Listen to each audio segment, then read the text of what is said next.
Welcome back to the channel. For today's video, we're continuing on our series of going through category breakdowns for the upcoming Academy Awards, and in today's video we are looking at the Best Makeup and Hairstyling category.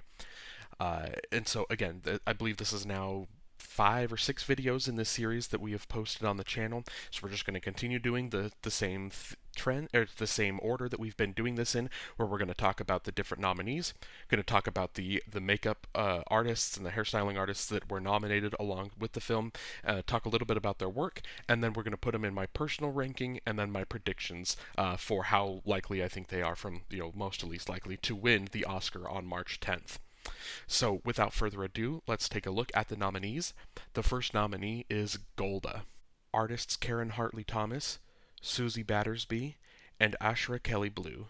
Now, Golda is kind of the nomination here that maybe is the one that, if you don't watch a lot of movies, if you're not super into the Oscars. I mean, even people that are kind of into the Oscars, I know a lot of people haven't seen this film, but I think there's a really good chance that if you're just not really into movies, you maybe only see 10 to 15 movies a year or something like that.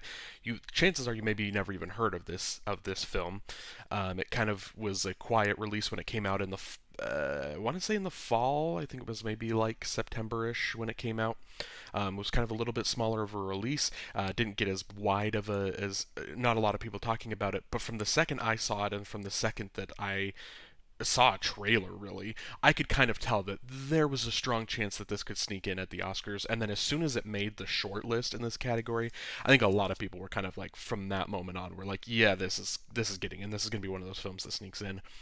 And so for Golda, it's a film about Golda Meir, and Helen Mirren is the actress that they have transformed into her. And so it's a lot of prosthetic work that they it kind of change her look, change the face, put in. Was watching an interview with one of the makeup artists, and they were talking about kind of the fake teeth, and then just kind of they were talking about blackening her finger for kind of like the cigarette, the smoky look.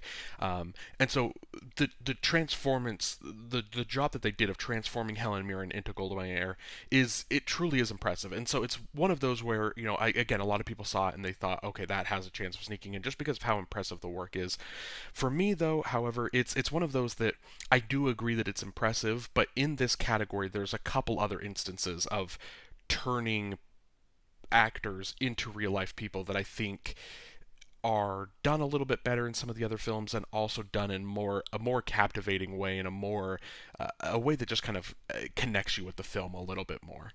So my personal ranking for Golda, I'm putting this in 5th, and then my prediction, I'm also putting it in 5th. I think it was kind of a nice little surprise, or a good little momentum there for the film to be able to get that nomination. But I think that's kind of the win for the film, is getting that nomination, and then hopefully for the film more people go out and see it. But I really have a hard time seeing this get any kind of momentum and actually win. The next nominee that we're taking a look at is Maestro. Artists Kazuhiro, Kei Giorgio, and Laurie McCoy Bell. And so I just talked about in the last nominee being the Golda kind of transforming Helen Mirren into a historical figure. I said that there was another couple films that I think transform actors into real life people a little bit better. Maestro is one of those films. It is truly impressive when you watch the film. You can transforming Bradley Cooper into Leonard Bernstein is truly remarkable, and I think the most remarkable part is that there's multiple stages of Leonard Bernstein that they're transforming into. I watched, on YouTube, there was a Netflix kind of video where they were talking about breaking down transforming Bradley Cooper into Leonard Bernstein, and they mention in that video that there's kind of the 5 different stages in his life that they transform him into the movie. And so I truly think that it was just truly impressive work, being able the different stages. And the most impressive thing for me with like prosthetic type of makeup is the commitment that it takes. You listen to this interview, the younger stages of Leonard Bernstein's life didn't take that much, but transforming Bradley Cooper into the later stages of life, Leonard Bernstein, they were talking about how that would take 5+ hours of Bradley Cooper just sitting in this chair and having this just transformation happen. And so I think that the commitment to the art, the commitment to that of the makeup, that work, it's impressive to me. And I know for Maestro specifically, there is a lot that has been said about Bradley Cooper and the fake nose that they give him to transform him into Leonard Bernstein. So there is another discussion to be had when it comes to the makeup, and so I understand why there's some people that maybe are kind of a little bit rubbed the wrong way, and aren't particularly fans of the makeup style in Maestro. But I ultimately I still think that it is well done, and it is obviously it's being recognized by the Academy, and it is something that I think the Academy does appreciate. And there is kind of a stat that goes kind of a long time. I mean, it goes back for a while of contenders in acting. It isn't necessarily always doesn't always necessarily go to the winners. A lot of times it does, but there is kind of a correlation between the makeup category and then like acting categories. So obviously you think of last year, makeup was kind of this toss-up battle between Elvis and the Whale, and then ultimately the Whale won, which gave a little bit more of momentum, I guess, in a sense, to Brendan Fraser, who ends up going on to winning Best Actor. You think, a couple years before that, like Ma Rainey's Black Bottom was a big makeup player, and then obviously you had both the late Chadwick Boseman and Viola Davis that were kind of contending in their categories. Neither of them ultimately ended up winning, but there is a strong correlation and a connection between the makeup and the kind of the transformation biopic type acting performances that are good, like good contenders in their categories. So for that reason, I guess we'll go start with my personal prediction. I'm putting Maestro in second, and then my prediction I'm putting it in one. I think this has the best chance to win. I think this is kind of goes hands in hand with that makeup category, and then the contender in the acting category. They go hand in hand, and I think that's going to make a strong case for Maestro to be the winner. The next nominee that we're taking a look at is Oppenheimer. Artists Louisa Abel. Now, Oppenheimer is another one of those films where we are taking, that we're taking actors and we're transforming them into the real life people. But with Oppenheimer, it's a little bit less, prosthetic work and more of just the makeup, just really excellent makeup design that is transforming these characters. And this is another one of those, like Maestro, where Maestro is kind of a story of Leonard Bernstein's life. It starts when he's young, kind of ends when he's old.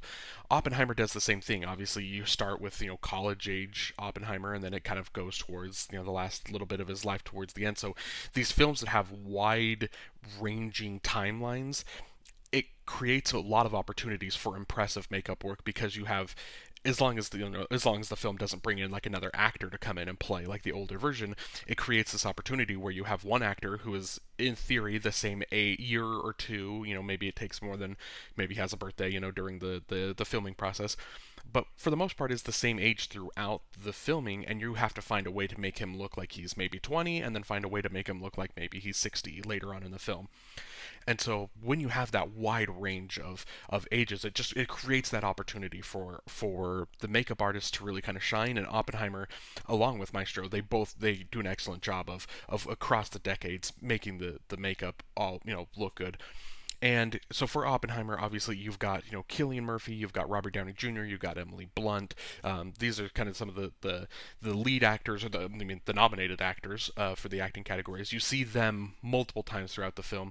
A lot of the characters, some of the more side characters, maybe you only see them at one part of their life, and so the makeup is good there, but it's just kind of like what they look like for their one and only scenes. These are the three that you kind of see throughout the decades, as you see them kind of when they're younger, see them when they're older, and you can see that makeup work that goes into to making them all look older, look different, look like they've lived through more life, than they at the later parts of the movie. It's all impressive, and so I think that is kind of the main strong reason why we're seeing Oppenheimer, why it got this nomination. So for my personal prediction, or my personal ranking of Oppenheimer, I'm putting this in fourth, and then for my prediction, I'm putting this in third. The next nominee that we're taking a look at is Poor Things. Artists Nadia Stacy, Mark Coulier, and Josh Weston. Now, Poor Things is unique in this category because it is the only film that's nominated that our characters, the actors, they're not portraying real people. They're not based on real life historical figures. And so for me, that instantly already kind of puts Poor Things in kind of a more fun, just like unique category, its own box, where it's these fictional characters, but then to realize that, oh, they're fictional, but the makeup work is so strong that it still earned this nomination. And so for the main thing, obviously it's makeup and hairstyling is the category.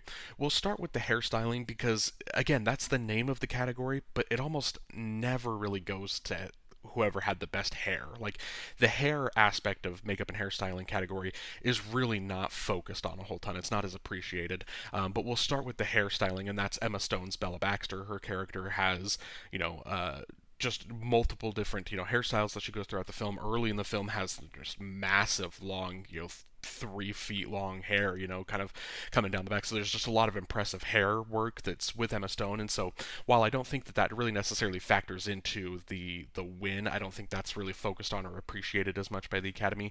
I do think that that is, part of what's got it the nomination.